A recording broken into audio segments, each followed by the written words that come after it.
দীর্ঘ প্রায় 18 বছর পর দেশে ফিরছেন বিএনপির ভারপ্রাপ্ত চেয়ারম্যান তারেক রহমান। আগামী ত্রয়োদশ জাতীয় সংসদ নির্বাচনে লড়বেন নিজের জেলা বগুড়া 6 আসনে। কি ভাবছেন বগুড়ার সাধারণ মানুষ? আজ করতোয়ার জনমতে শুনব সাধারণ মানুষ এবং বিএনপি নেতাকর্মীদের কথা।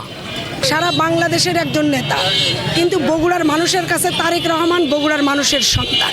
আমি বিশ্বাস করি যখন ইনি বগুড়ায় আসবেন তখন বগুড়ার আপামর জনসাধারণ তারা কিন্তু জনাব তারেক রহমানকে বগুড়ার সন্তান হিসেবে কিন্তু বরণ করে নেওয়ার জন্য কিন্তু তারা আকুল আগ্রহে কিন্তু অপেক্ষা করছে।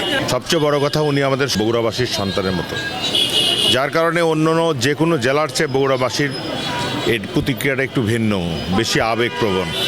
তারা সবাই আবেগপ্রবণ, আনন্দে উদ্বেলিত।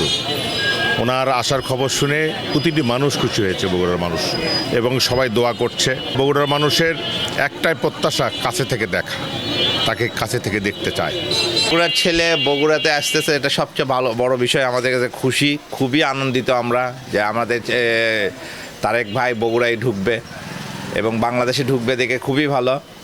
এবং সে বিপুল ভোটে বগুড়া থেকে উঠতে পারবে, যে দলই যাই বলুক, কিন্তু তারেক রহমানের বিকল্প বগুড়াই নাই। আমরা দীর্ঘ এতদিন পর দেশনায়ক জনাব তারেক রহমান বাংলাদেশে আছে। অবশ্যই আমরা সাধারণ শিক্ষার্থী, বগুড়াবাসী তথা বাংলাদেশের সকল জনগণ ঐক্যবদ্ধভাবে তাকে রিসিভ করতে আমরা ঢাকায় যাব। আধুনিক বগুড়ার রূপকার ছিলেন জনাব তারেক রহমান।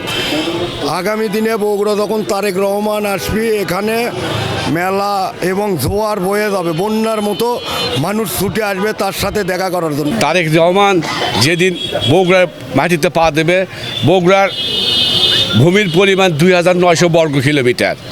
তো এই 2900 বর্গ কিলোমিটারের মাটি সেতু উদ্দোলিত হবে এবং আনন্দে ভেসে উঠবে। ঈদ পার্বণ পূজাতে মানুষ যেভাবে খুশি না হয়, তার চেয়ে বেশি খুশি হবে বগুড়ার মাটিতে তারেক রহমান যেদিন পা দেবে ইনশাল্লাহ। Tarique Rahman made in Bangladeshi. তারেক রহমান তার নিজ দেশে এবং নিজ এলাকায় আসবে, এতে বগুড়াবাসী অধীর আগ্রহে বসে রয়েছে তাকে বরণ করে নেওয়ার জন্য। বগুড়ার সন্তান আসছে বাংলাদেশে এবং আসছে বীরের বেশে। গোটা বাংলাদেশ তারেক রহমানকে স্বাগত জানাবে। কাজে সেই অধীর আগ্রহে অপেক্ষা করছেন বাংলাদেশের সর্বস্তরের মানুষ।